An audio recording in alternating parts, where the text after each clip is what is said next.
All countries want to meet the health and medical needs of their populations while preserving resources that serve other important human needs and purposes, such as education. Good health has an inherent value beyond traditional measures of success.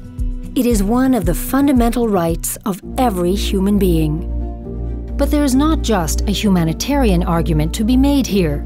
The evidence is also clear on the economic benefits of investing in health. That is why, even in the face of financial crises, our commitment to achieving a grand convergence must not flag. We have both the technological and the economic means to reduce infectious disease and maternal and child mortality to universally low levels across the world. At the same time, pressures on health systems are mounting. As populations age and the burden of chronic diseases increases, too many systems remain rigid, input-oriented, and fragmented in their delivery of care. So what are the principles that should guide health systems in how they pay for and deliver services? Instead of paying by activity within silos of care, policies and payments should be aligned with outcomes, with the patient at the center, all sharing accountability for the outcome of care. Clinical care itself is being revolutionized by new insights derived from sequencing the human genome. So is our understanding of its complex interaction with the environment and lifestyles. Precision medicine has the potential to change everything about the way we diagnose, treat, and prevent disease. It is the next frontier of healthcare delivery. The pace of innovation poses many challenges, not just to regulators, payers, and providers. It also tests our moral compass.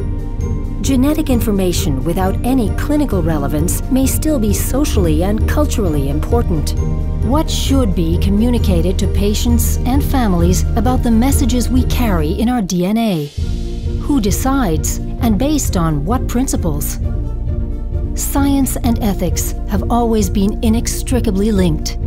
We must reflect on the rich plurality of ethical, legal, and cultural traditions as we chart a course into the previously unknown territory of our common humanity. As with all innovations, we must consider the context and the ultimate goal of all healthcare policy: healthy populations.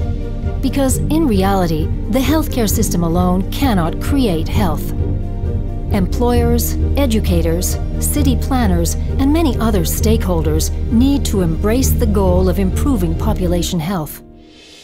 We have to address social determinants of health, and it requires an unstinting focus on the factors that matter most to the production of population health.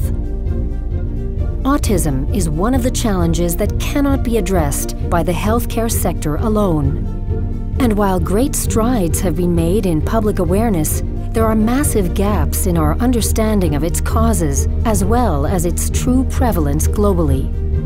But we do know what policymakers can do to improve support for children with ASD, their families, and communities. The burden of cardiovascular disease is shared by virtually all communities around the globe.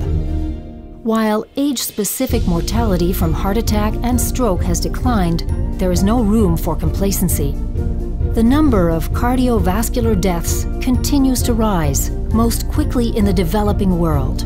Up to 25% of premature deaths from cardiovascular disease could be avoided with more effective strategies in secondary and primary prevention. But what constitutes an effective strategy?